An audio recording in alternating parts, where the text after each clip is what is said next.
السلام علیکم ویورز، میں ہوں غلام رسول اور آپ دیکھ رہے ہیں GRK نیوز۔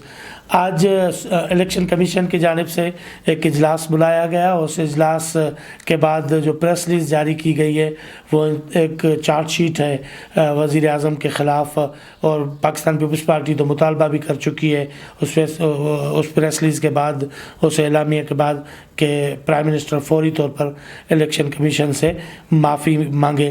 اس کے علاوہ وزیر اعظم آج ایک اجلاس بھی انہوں نے بلایا ہوا ہے، اس پہ بھی ہم بات کریں گے، لیکن یہ جو سینٹ چیئرمین کے انتخابات ہیں اس حوالے سے بھی ہم گفتگو کر رہے ہیں۔ ابراہیم صاحب، پرائم منسٹر صاحب کا آپ نے کی اسپیچ سنی اور اس کے بعد آج آپ نے الیکشن کمیشن کا اعلامیہ بھی دیکھا، کس طرح کی زبان استعمال کی الیکشن کمیشن نے اور کیا ذمہ دار قرار دیا ہے پرائم منسٹر کو؟ الیکشن کمیشن نے تو وزیر اعظم کی عزت رکھ دی ہے، لیکن وزیر اعظم نے جو الیکشن کمیشن پہ الزامات لگائے اور ایک ملک کے چیف ایگزیکٹو ایک بڑے ادارے کے قائد ایوان اور اپنے ہی ادارے کے خلاف انہوں نے چارج شیٹ پیدا کی، مطلب ہارس ٹریڈنگ کی ہے، اخلاقی انہوں نے مورالی بنیاد پہ انہوں نے جو وہ مطلب دیوالیہ نکال دیا۔ اس طرح کے الزامات پرائم منسٹر کے لیول پہ اگر اپنے ہی اداروں کے خلاف لگے تو پھر کچھ نہیں بچ سکتا نا۔ یہ تو فقط آپ سرکاری ٹی وی پہ یا اسلام آباد میں تو بات نہیں کر رہے، یہ تو آپ کوٹ کیے جائیں گے کہ پاکستان کا ڈیموکریٹک سسٹم یہ ہے جہاں پہ پرائم منسٹر اپنے ادارے کے لیے، یعنی جو الیکشن کمیشن جہاں سے جمہوریت کا جنم ہوتا ہے، اس کے خلاف یہ بات کریں تو ان کو تو انٹرنیشنل لیول پہ الیکشن کمیشن کا یہ جو مطالبہ، یہ جو نکتہ ہے وہ بھی بڑا عام تھا کہ باقی انتخابات خیبر پختونخوا سمیت ملک بھر میں وہ شفاف تھے، لیکن اسلام آباد کے حوالے سے انہوں نے کہا کہ ایک چھت کے نیچے ایک الیکٹورل کالج، ایک عملہ، اس کے نگرانی میں ایک انتخاب درست، ایک نتیجہ درست اور دوسرا غلط کیسے ہو سکتا ہے۔ دوسری بات یہ ہے کہ الیکشن کمیشن نے وارن کیا ہے کہ آپ ہمیں کام کرنے دیں، یہ آئینی اور قانونی، اور ہمیں پتہ ہے کہ ہمیں کیا کرنا ہے۔ اور بڑی بات یہ کہ وزیر اعظم عمران خان کو یہی غصہ تھا کہ ان کی جو تجاویز تھی، یعنی ان کی جو خواہش تھی کہ بیلٹ پیپر کو قابل شناخت بنایا جائے، وہ کیوں نہیں مانی گئی۔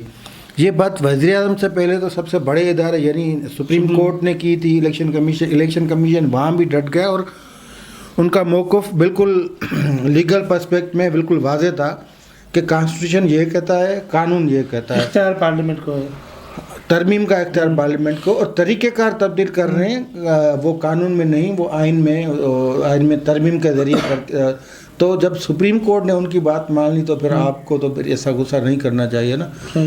تو یہ جو وزیر اعظم کے خلاف الیکشن کمیشن کی طرف سے جواب ہے، یہ تو شکر کریں کہ فقط جواب ہی ملا ہے۔ الیکشن کمیشن ان کو توہین عدالت کا نوٹس بھی بھیج سکتا تھا، نوٹس بھیج کر بلا بھی سکتا تھا۔ ماضی میں وزیر اعظم نے ایسی بات کی تھی، پھر معافی لکھ کے جان چھڑائی تھی۔ اچھا، اوور آل اگر ہم پاکستان کی بات کریں تو جتنی خوشی لوگوں نے محسوس کی ہے، میں اس دن جو قومی اسمبلی ہال کے درمیان جو میڈیا کے لیے مخصوص ایریا ہے اس میں موجود تھا، تو لوگ تجسس سے، میڈیا مینس پورے پاکستان بھر کے میڈیا چینل سے، اخبارات کے موجود تھے۔ جیسے ہی نتائج کا اعلان ہوا تو وہاں نعرے لگ گئے اور خوشی کا اظہار صحافیوں نے بھی کیا۔ اسی طرح بھنگڑے پڑے پارلیمنٹ کے ان لابیز میں جہاں اپوزیشن کے تھے۔ لیکن آپ عام لوگ اسلام آباد میں کہیں بھی جائیں، مارکیٹس میں جائیں، کہیں بھی جائیں، لیکن لوگ اس کو سیلیبریٹ کر رہے ہیں، خوشی کا منا رہے ہیں، یہ کیا ہے؟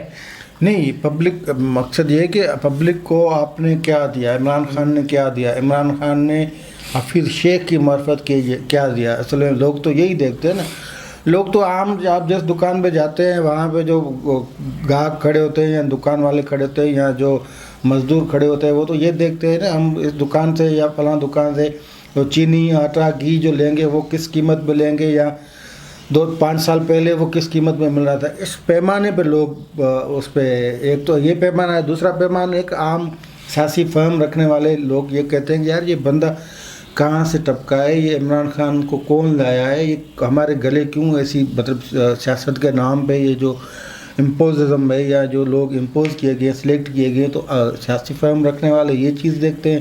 پھر جو سیاسی جماعتیں ہیں ان کو عوام کی قیادت ہے، وہ لاکھوں کروڑوں جو ووٹ ہیں وہ لے کے آتی ہیں، پھر اس کے اوپر اگر آپ بندہ بٹھائے جائیں تو یہ سارے چیزیں واضح ہیں۔ یہ ایک تو آپ کے پاس سسٹم کے اوپر ایک بندہ بیٹھ گیا ہے اور پھر وہ اپنی مرضی کے بندے لاتا ہے، پھر جب چاہتا ہے وہ عمران خان کو اس پہ تو غصہ ہے، لیکن عمران خان نے ایک بڑا فراڈ ہے اس کو تحفظ دے دیا ہے، فیصل وابڈا کو. اس کو یہ تحفظ دیا کہ اس کو وہ نائل ہونے جا رہا تھا، دوسرے دن وہاں سے تو اس پہ نہیں آتی. انہوں نے جو شفقت وہ سیف اللہ ابڑو کے حوالے سے ان پہ الزام ہے، ان کی ذات پہ وہاں شفافیت نظر نہیں آتی. بلوچستان میں پی ٹی آئی کے ٹکٹ لے کر اسی بندے کو پی ٹی آئی سے ووٹ دلوا کے جتوایا گیا، عبد القادر کو. وہاں پہ ان کی شفافیت اور قانون کی حکمرانی، انصاف ان کو، یہ ایک تضادات کا مجموعہ تھا ان کی تقریر. اور جو آج الیکشن کمیشن نے جواب دیا، بلکہ اس سے بھی سخت جواب دینا چاہیے تھا، طلب کیا جاتا، نوٹس دیا جاتا. دے سکتا ہے الیکشن کمیشن، کیوں نہیں؟ گیلانی کو کامیاب ہوتا ہوا دیکھ رہے ہیں آپ؟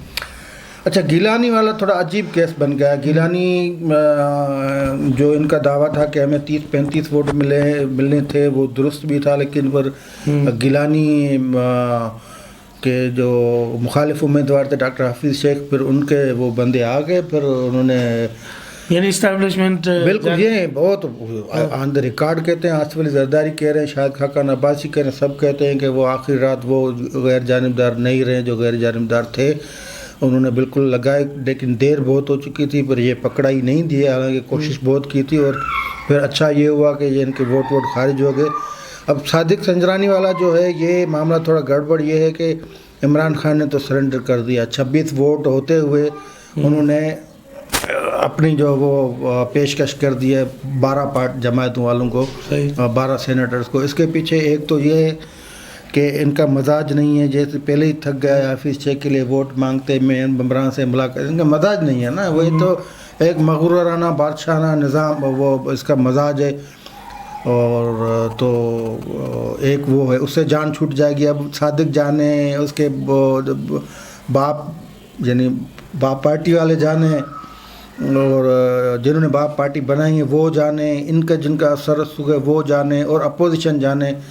تو ایک تو وہ ہے، اور دوسرا پتہ ہے کہ صادق سنجرانی کو کون سپورٹ کر رہا ہے، یہ سمجھتا ہے کہ ابھی وہی ووٹ دلائیں گے، وہی کامیاب کروائیں گے. اسی وجہ سے مجھے یوسف رضا گیلانی کا سینٹ چیئرمین والی جو نشست ہے وہ خطرے میں. اگر اپوزیشن متحد نہیں ہوئی اور اپوزیشن نے اپنے سینیٹرز کو نہیں سنبھالا، اس کو ابھی تک ان پہ ورکنگ نہیں کی، تو یہ بہت مشکل ہوگا. یہ مقابلہ ٹف ہونے جا رہا ہے. بہت شکریہ. ابراہیم کمار صاحب ہمارے ساتھ موجود تھے اور تجزیہ دے رہے تھے موجودہ سیاسی سیناریو کے حوالے سے، سینیٹ انتخابات کے حوالے سے کہ مستقبل میں کیا ہونے جا رہا ہے. مزید کسی نئے پروگرام کے ساتھ آپ کے سامنے حاضر ہوں گے. تب تک کے لیے اجازت. اللہ حافظ.